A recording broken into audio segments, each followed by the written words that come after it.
Dollar সংকটসহ বৈশ্বিক কারণে ক্রান্তিকাল অতিক্রম করেছে চট্টগ্রামের জাহাজ ভাঙা শিল্প।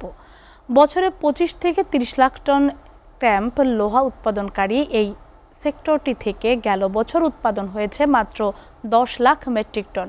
উদ্যোক্তারা বলছেন, সরকারের আমদানি সংকোচন নীতির ভুল ব্যাখ্যা করে সম্ভাবনাময় এই খাতটিকে ধ্বংস করা হচ্ছে। এতে উল্টো ডলারের অপচয় বাড়ছে। অমিত দাসের ক্যামেরায় সোহাগ কুমার বিশ্বাসের প্রতিবেদন।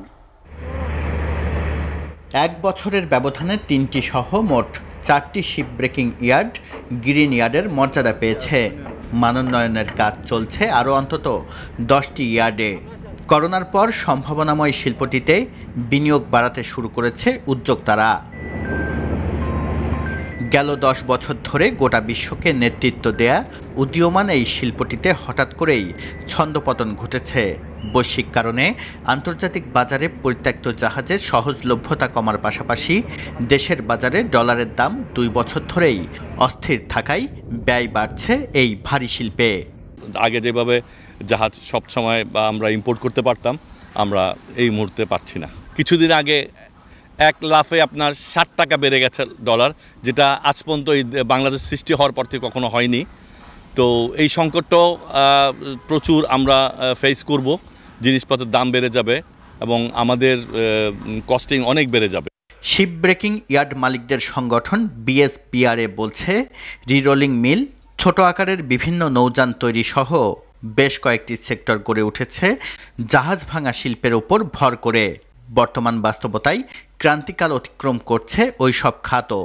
আমার কাছে নিজেরও রিরোলিং মিল 2টা বড় বড় ফ্যাক্টরি আছে, যেহেতু আমরা এক শিপ চালাইতেছি, কারণ মাল তো নাই, চেল নাই। আমাদের জন্য অসুবিধা, আমরা করতে ব্যাংকের টাকা দেয় না, আমরা তো বাইরে রোলিং করতাম। ওইটা একটা জাহাজ আনলে একটা দিতাম, একটা জাহাজ একটা দিতাম। এখন রোলিংটা বন্ধ হয়ে যাচ্ছে আমাদের, যেহেতু সবাই সাফার করতেছে এখন। Design, elegance, beauty. Sir pack করে দিব স্যার? হ্যাঁ,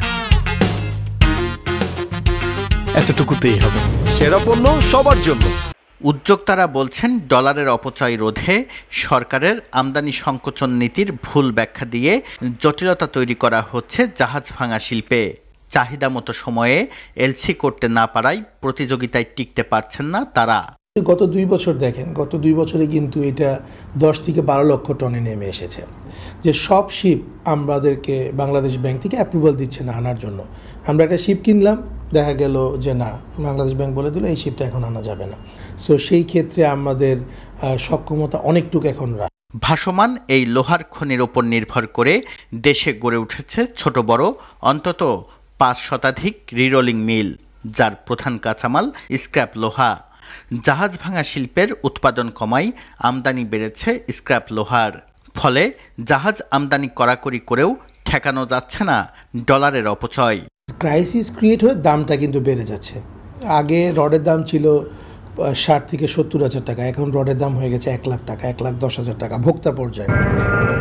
সোহাগ কুমার বিশ্বাস, এসএ টিভি, চট্টগ্রাম।